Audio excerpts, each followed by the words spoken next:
আসসালামু আলাইকুম, শুভ সকাল। চলে আসলাম আর একটা ভিডিও নিয়ে মেজবান বাড়ি থেকে। আমি মেজবান বাড়ি থেকে চলে আসছি। সবাইকে স্বাগতম। সবাই কেমন আছেন? তো আজকে কথা না বাড়িয়ে মেন কাজে চলে যাব। আমি এখানে 2 কাপ আটা নিয়েছি, দেন 1 কাপের একটু কম চিনি নিয়েছি, যেহেতু আমি মিষ্টি কম খাই সেই জন্য এটা মিষ্টি একটু কম দিলে ভালো লাগে।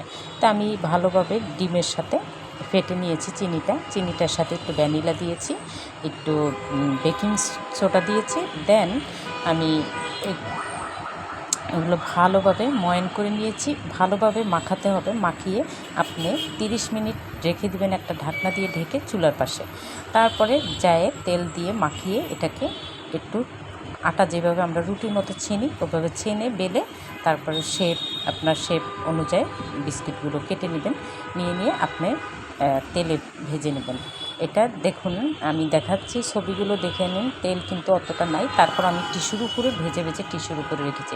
এটা আপনি বক্সে রেখে দিতে পারবেন। আপনি 15 দিন 1 মাস খেতে পারবেন। এই বিস্কিটগুলো সংগ্রহ করতে পারবেন। এই বিস্কিটগুলো খুবই সুস্বাদু।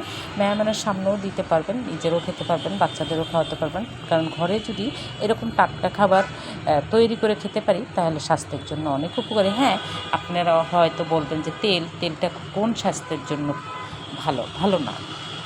আমি মেনে নিচ্ছি, তারপরও আমার বাহিরের বিস্কিট থেকে এটা অনেক ভালো। তো সবাই ভালো থাকবেন। আল্লাহ হাফেজ।